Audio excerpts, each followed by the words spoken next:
भक्तों ओम नमः शिवाय, श्री शिवाय नमस्तुभ्यम, जय श्री महाकाल। जी हाँ भक्तों, आप सबको भी पता होगा कि 5 मई को प्रदोष का महापर्व आ गया है। जी हाँ भक्तों, प्रदोष जो कि हिंदू धर्म का और सनातन धर्म का बहुत ही बड़ा त्योहार माना जाता है। पूज्य गुरुदेव कहते हैं कि जितना महत्व सोमवार की अष्टमी का होता है, जितना महत्व हमारे मकर संक्रांति का होता है और जितना महत्व अमावस का होता है, उससे कई ज़्यादा महत्व प्रदोष के व्रत का होता है।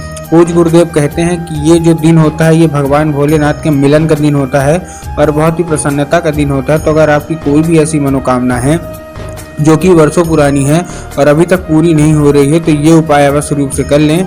आपकी सारी की सारी मनोकामना बाबा भोलेनाथ अवश्य रूप से पूरी करेंगे ही करेंगे।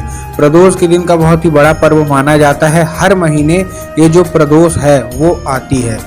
देखिए, अगर आपकी कोई भी मनोकामना, चाहे वो धन प्राप्ति की मनोकामना हो, चाहे वो कर्जा मुक्ति की मनोकामना हो या फिर और कोई मनोकामना हो, आप बहुत ज़्यादा परेशान है कि आखिर पूरी क्यों नहीं हो रही है, सब की सब पूरी होंगी। बस आपको आज का ये उपाय ध्यान से सुनना है। देखिए, पूज्य गुरुदेव की जो कथा होती है, इसमें आपको पता होगा कि पूज्य गुरुदेव की कथा में बहुत ज़्यादा भीड़ आती है, आप सबको पता है। ठीक, तो अभी मतलब 5-6 महीना पहले की बात है, पूज्य गुरुदेव की कथा हुई और जैसे ही पूज्य गुरुदेव की कथा हुई तो बहुत ज़्यादा भीड़ आई। एक चीज़ आपको और पता होगी, पूज्य गुरुदेव की जो कथा होती है ना, उसमें जो भीड़ आती है तो जो जितने भी भक्त रहते हैं वो अपनी मनोकामना गुरुदेव तक कैसे पहुंचाते हैं? पत्र के द्वारा अपनी मनोकामना पहुंचाते हैं। कैसे? पत्र के द्वारा। पत्र लिखते हैं गुरुदेव को और गुरुदेव फिर पत्र पढ़ते हैं। तो अभी 1-1.5 महीना पहले की बात है, मतलब 4-5 महीना की तो बात है ही, 1-1.5 महीना पहले की बात है। जैसे कि आपको पता है कि प्रदोष हर महीने आती है, तो गुरुदेव की कथा हो रही थी। गुरुदेव की कथा में बहुत ज़्यादा भीड़ आई। जब गुरुदेव की कथा में बहुत ज़्यादा भीड़ आई तो बहुत सारे लोगों ने क्या है, पत्र लिखा गुरुदेव को। क्या लिखा? पत्र लिखा। और जैसे ही गुरुदेव ने पत्र पढ़े, कुछ पत्र पढ़े, तो सबकी अलग अलग मनोकामना थी कि गुरुदेव हमारी ये मनोकामना है, किसी की थी कि गुरुदेव हमारी ये मनोकामना है। मतलब सबकी अलग अलग तरह की मनोकामना थी और सबकी कोई, किसी की धन प्राप्ति, किसी की कर्जा मुक्ति, किसी की कोई बीमारी, मतलब तरह तरह की मनोकामना। और सब यही गुरुदेव से पूछ रहे थे, गुरुदेव कोई ना कोई उपाय बताएं ताकि हमारी मनोकामना पूरी हो। तब गुरुदेव ने 2 से 3 उपाय बताए और कहा केवल और केवल ये उपाय कर लेना, तुम्हारी सारी की सारी मनोकामना बाबा भोलेनाथ अवश्य रूप से पूरी करेंगे ही करेंगे। जो कुछ मांगना चाहोगे सब पूरी होगी। लोगों ने जैसे गुरुदेव ने उपाय बताया तो लोगों ने जाके वो उपाय को घर में किया और घर में करेंगे और तुरंत, मतलब मात्र 1 से 1.5 महीने के बाद गुरुदेव की कथा में वापस आए। लेकिन इस बार आप जान के हैरान हो जाओगे कि इस बार जब आए तो इस बार फिर से उन्होंने पत्र लिखा।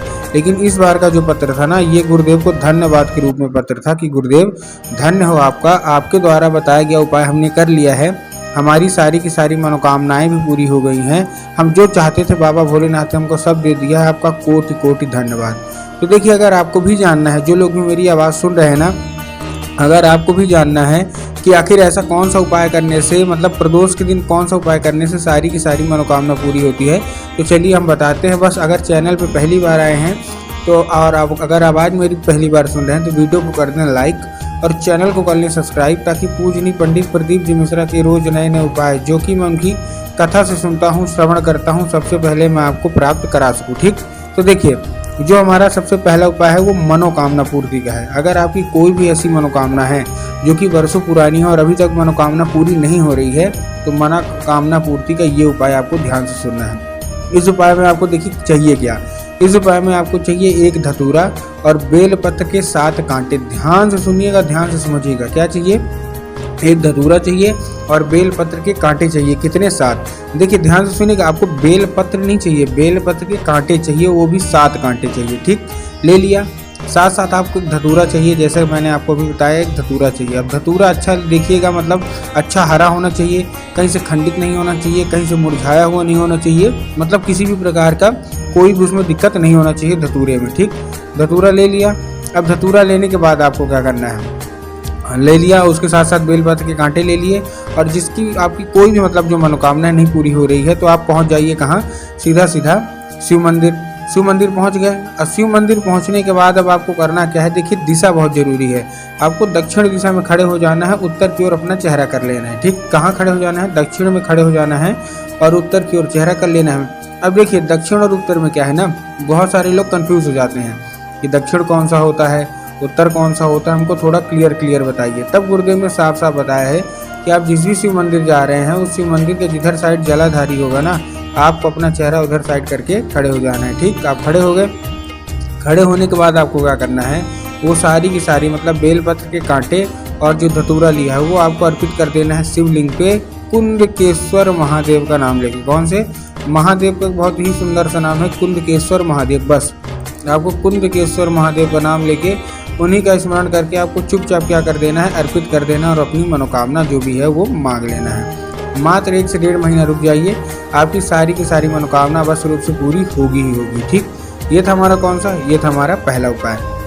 अब हम बढ़ते अपने दूसरे उपाय की ओर, जो कि मनोकामना पूर्ति का उपाय है। पहला भी मनोकामना पूर्ति का था, दूसरा भी था, लेकिन ये जो मनोकामना है इसमें धन प्राप्ति की भी आपकी मनोकामना पूरी हो जाएगी। इस उपाय को सबसे पहले आपको प्रदोष काल में करना है। प्रदोष काल का मतलब देखिए, प्रदोष काल का मतलब जो प्रदोष मतलब शाम का जो समय होता है जिसको प्रदोष काल बोलते हैं, वो जिनको पता है तो ठीक, लेकिन जिनको नहीं पता तो गुरुदेव ने साफ साफ बताया है कि जब दिन ढल रहा हो और रात आने वाली हो उसी को हम लोग प्रदोष काल बोलते हैं। तो बस आपको क्या करना है, प्रदोष काल में आपको चुपचाप क्या करना है, एक दिया लेना है। अब दिया गोल बाती का होना चाहिए, मिट्टी का होना चाहिए और घी होना चाहिए। ठीक, क्या क्या होना चाहिए फिर समझा रहा हूँ, गोल बाती, घी और मिट्टी का होना चाहिए। ठीक, उसके साथ साथ आपको जाना कहाँ है। अब जो लोग आधा अधूरा उपाय सुनते हैं उनके दिमाग में क्या आया होगा, उनके दिमाग में आया होगा कि हमको जाके बाबा भोलेनाथ की शिवलिंग पे लगा दे रहे हैं। नहीं, आपको मंदिर जाने नहीं है, आपको जाना है बेलपत्र के पेड़ के नीचे। कहाँ जाना है, बेलपत्र के पेड़ के नीचे। पूज्य गुरुदेव हमेशा बताते हैं कि बेलपत्र के पेड़ में स्वयं माता पार्वती का वास होता है। तो अगर माता पार्वती आपसे प्रसन्न हो जाती है ना, तो आपकी हर एक मनोकामना पूरी होगी ही होगी। बस आपको क्या करना है, दिया लेना है और पहुंच जाना है कहाँ, बेलपत्र के पेड़ के नीचे। अब जैसे ही आप बेलपत्र के पेड़ के नीचे पहुंचेंगे, आपको 3 बार क्या करना है, परिक्रमा करना है। कितनी बार, केवल 3 बार। और आप परिक्रमा करके आपकी जो कोई भी इच्छा है, मनोकामना है, वो दिया बेलपत्र की पेड़ की जो जड़ है ना, वहाँ आपको रख देना है। बस पूज्य गुरुदेव कहते हैं चुपचाप आप रख के चलेंगे, 1 से 1.5 महीने बाद देखिएगा आपकी जो कोई भी मनोकामना है, इच्छा सारी की सारी अवश्य रूप से पूरी होगी ही होगी। ठीक, तो उम्मीद करता हूँ आज का ये उपाय समझ में आ गया होगा। उपाय अच्छा लगा हो तो कमेंट बॉक्स में हर हर महादेव अवश्य रूप से लिख दें।